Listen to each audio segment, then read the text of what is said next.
Hello friends, welcome to my channel Matargashti with Ashutosh.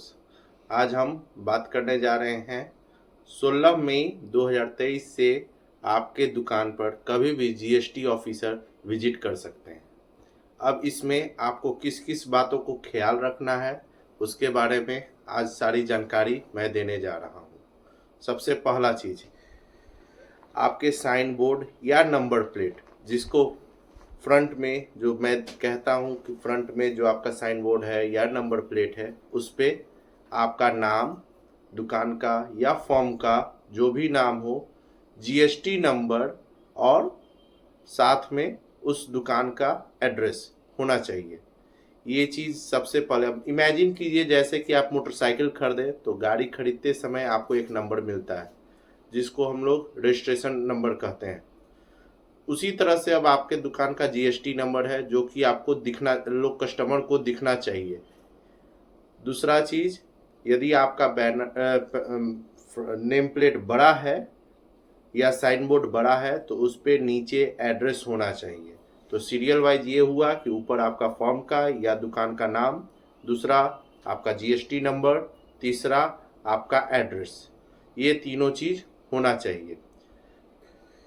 इसके rule के अंतर्गत, 18 रूल के अंतर्गत ये सब चीज़, सारा चीज़ रिक्वायरमेंट है। दूसरा चीज़ है GST registration certificate. GST registration certificate वो होता है जब आप रजिस्टर्ड करते हैं अपने दुकान को जीएसटी के लिए, तो एक स्क्वायर शेप में आपको छोटा सा जीएसटी का पेपर सर्टिफिकेट मिलता है। वो अब आपको आप वैसे जगह लगाना है, चाहे उसका प्रिंट आउट करवा लें या उसको एक कॉपी में कार्ड बनवा लें, और उसको उस जगह रखना है ताकि कस्टमर का विजिट डायरेक्ट हो। जीएसटी का जो ऑफिसर आएंगे वो आपको बताएंगे नहीं, वो डायरेक्टली हो सकता है आपको देखेंगे और उस चीज़ पे वो अड़कन लगा सकते हैं यदि उनको फुलफिल नहीं होता है तो। दूसरा चीज़, वो जो जीएसटी नंबर है प्रॉपर आप उसको लेमिनेट करवा लें ताकि कस्टमर को दिखे। अब ऐसा नहीं कि आप उस कार्ड बना लिए हैं या लेमिनेट करवा लिए या फोटो अपने गल्ला के पास रख दिए, क्योंकि गल्ला तो लोग छुपा के रखते हैं, तो वहाँ रख दिए या कहीं साइड में लगा दिए तो वो कस्टमर को नहीं दिखता है। दूसरा, उसी पे आपका दुकान का एड्रेस वही मेंशन रहना चाहिए जो कि आपके जीएसटी में है। दो चीज़। तीसरा, उसी, अब फॉर एग्जांपल बता देता हूँ मैं, जैसे कि आरसी बुक, आपका जो रजिस्ट्रेशन कार्ड मिलता है गाड़ी का, वो एक तरह से वो आपका सर्टिफिकेट है, वो आपको प्रूफ देता है कि वो वो आपका गाड़ी है। सेम उसी तरह से वो सर्टिफिकेट आपको प्रूफ देता है कि वो आपको जीएसटी रजिस्ट्रेशन का आपके पास प्रूफ है। तीसरा चीज़ है आपका, क्योंकि अब जीएसटी की रिटर्न की बात कर रहे हैं तो क्वार्टरली या मंथली आप लोग करते होंगे, तो बहुत लोग ऐसे होंगे कि जीएसटी ले लिए हैं पर उसको अभी मेंटेन नहीं कर रहे हैं। तो एज सुन एज पॉसिबल आप अपने जीएसटी को जितना जल्द से जल्द हो उसको क्वार्टरली या मंथली जो भी आप लिए हुए हैं उसको आप मेंटेन कर लें। सेल और परचेज दोनों 100% मेंटेन रहना चाहिए। अब इमेजिन कीजिए कि ऐसा नहीं होता है तो आपको दिक्कत कर सकते हैं। देखिए, इसका अभी कोई फिक्स ये नहीं बना है कि क्या आपको पेनाल्टी लगेगा, क्या फाइन लगेगा, ऐसा कुछ मैं आगे और उसके बारे में बात करूंगा, पर ऐसा अभी फिक्स नहीं है क्या पेनाल्टी लगेगा क्या है। तो इस वजह से मिनिमम तो 6 मंथ का कर लीजिए, या करेंट ईयर जैसे अभी 2023 चल रहा है तो 22 से 23 का कम से कम अपना एक फाइल बना लें जिसमें आपका सेल परचेज सारा चीज़ परफेक्टली दिखे, ना कि कुछ गायब है पेपर कुछ, वो तो वो आपको अड़कन लगाया जा सकता है। और चौथा चीज जो कि उसमें है आपका एडिशनल प्लेस। एडिशनल प्लेस कहने का मतलब है, मान लीजिए मेरा दुकान यहाँ है, गोडाउन कहीं और है, तो वो चीज़ मैं अपने जीएसटी रजिस्ट्रेशन सर्टिफिकेट में ऐड नहीं कराऊँ तो ये एक सबसे बड़ा फाइन बनने का कारण बन सकता है। क्योंकि बहुत 90% वैसे दुकान हैं जिनका दूसरे जगह गोडाउन है पर वो मेंशन नहीं किए हुए। तो एज सुन एज आप उसको मेंशन करवाएं क्योंकि मान लीजिए आपके जीएसटी ऑफिसर आए आपके दुकान पे और पूछ लिए आपका सामान कहाँ रखा हुआ है, आप इजली बोल दीजिएगा मेरा कहीं गोडाउन है वहाँ पे रखा हुआ है। वहाँ जाके वहाँ उनको नहीं दिखेगा जीएसटी नंबर और ये सब, फिर एक फाइन बनने का ऑप्शन आ गया उनके पास और आपको फाइन पेमेंट करना होगा। अब इसमें एडिशनल में आपको सबसे पहले क्या करना होगा, सबसे पहला चीज है कि आपका जो सर्टिफिकेट बना हुआ है उसमें ऐड ऑन करवाइए अपना एड्रेस। दूसरा चीज, जहां आपका गोडाउन है, इमेजिन कीजिए कुछ दूरी पर गोडाउन है या पीछे में आपके दुकान के पीछे में ही दूसरे जगह प्लॉट में है, वहां पर आप जाएं, अपना एज यूजुअल साइन बोर्ड जिसमें जीएसटी नंबर और एड्रेस मेंशन हो वो आप मेंटेन करें। तीसरा एक और इसमें है, यदि आपका साइन बोर्ड काफ़ी बड़ा नहीं है, छोटा सा साइन बोर्ड है, तो कम से कम आपका जो नेम प्लेट है वो और जीएसटी नंबर रहना अनिवार्य है।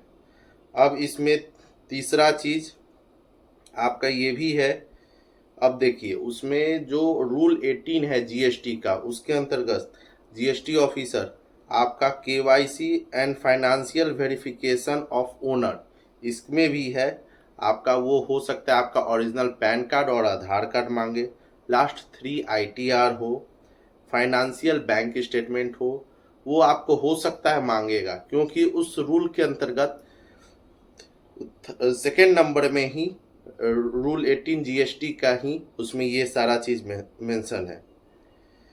रूल 3 के अंतर्गत GST return and cell purchase का है, जिसका मैंने आपको बता दिया। अब इमेजिन कीजिए आपका दुकान यदि रेंट पर है तो उसमें आपको क्या करना है, एक प्रॉपर रेंट एग्रीमेंट होना चाहिए, वो नोटराइज्ड रेंट एग्रीमेंट होना चाहिए, नहीं कि इसी तरह से उसका एग्रीमेंट एक्सपायर्ड नहीं होना चाहिए, हमेशा रिन्यूअल का आपको दिखना चाहिए। तीसरा कि जो भी आपका है उसमें वही एड्रेस होना चाहिए जो कि आप जीएसटी में अप्लाइड है, आप लिए हुए हैं। यदि आपका अपना है तो भी आपको एक अपने एग्रीमेंट आपको दिखाना होगा, उसमें आपको अपने नाम पे है। यदि आपका मकान और उसमें शॉप खोले हुए हैं तो उसमें आपको आपका इलेक्ट्रिसिटी बिल या कोई भी वैसा जो आपके नाम से डॉक्यूमेंट दिख जाए। यदि आपके फादर मदर का है तो उसमें भी एक सबसे बड़ा चीज़ है एनओसी, बहुत लोग नहीं लेते हैं कि मेरे फादर मदर का है और नीचे शॉप खोल दिए, तो ये चीज़ भी है उसमें कि आपको एनओसी लेना होगा अपने फादर मदर से। दूसरा चीज़, एक वैसा प्रूफ देना होगा कि वो आपके पेरेंटल हैं, तो ही जाके आपको ये दो चीज़ उसमें भी मेंटेन है, यदि आपका अपना भी शॉप है तो। अब बात करते हैं इसमें क्या क्या आपको फाइन बन सकता है। अब देखिए सबसे बड़ा, अभी तो पूरा कोई डिटेल में वो नहीं बताया गया है किस चीज़ पे कितना फाइन बनेगा, पर अब ये बताता हूँ कि दो तरह से अभी इसको कैलकुलेट किया जा रहा है। एक, यदि आपका जीएसटी में कोई भी त्रुटि आता है तो आपका हो सकता है जीएसटी रजिस्ट्रेशन फेल कर दिया जाए परमानेंटली वो। दूसरा, एक 50,000 तक का आपको पेनाल्टी लग सकता है। तो जो भी चीज़ आप है वो मैंने आपको सारा डिटेल में बता दिया हूँ कि कैसे कैसे आपको जीएसटी पे बचना है और क्या क्या आपको डॉक्यूमेंट रखना है। 16 मई 2023 से ये स्टार्ट हो गया है। अब काफ़ी लोगों का ये सवाल होगा कि ऐसा हो क्यों रहा है। होता क्या था कि लोग, कस्टमर कभी फोटो कॉपी करवाने गए तो आधार पैन का कॉपी लेके कोई उनके नाम पे रजिस्ट्रेशन करवा लेता था पहला। अब रजिस्ट्रेशन करवा ले, उनको पता भी नहीं है पर उनके नाम पे जीएसटी ऑलरेडी चल रहा है। दूसरा, जीएसटी बहुत लोग कस्टमर ले लिए हैं और जो कि आपको खुद डिसाइड करना रहता है कि मंथली का लें या क्वार्टरली लें, तो उसमें वो लोग उसको जीएसटी फिलिंग नहीं कर रहे हैं। तीसरा कि जीएसटी किसी और के नाम पे है और इनवॉइस बनते जा रहा है, उसका कोई डिटेल नहीं जा रहा है। तो ये सारा चीज़ को देखते हुए सरकार ने ये एक्शन लिया है। सो काइंडली आप जल्द से जल्द जो भी सारे डॉक्यूमेंट हैं एक फाइल बना लें। अपने साइन बोर्ड पे यदि जीएसटी नंबर नहीं लिखा है, यदि बड़ा साइन बोर्ड है और जीएसटी नंबर नहीं लिखे हैं तो उसको जल्द से जल्द जीएसटी और एड्रेस करवा दें। और यदि छोटा बोर्ड है तो कम से कम अपने नेम प्लेट पे कम से कम एक जीएसटी नंबर को ज़रूर मेंशन करें। So thank you, please share and like my channel and also comment कि मैं क्या गलत बोल रहा हूँ, क्या और मुझे बताना चाहिए था इसमें। So thank you.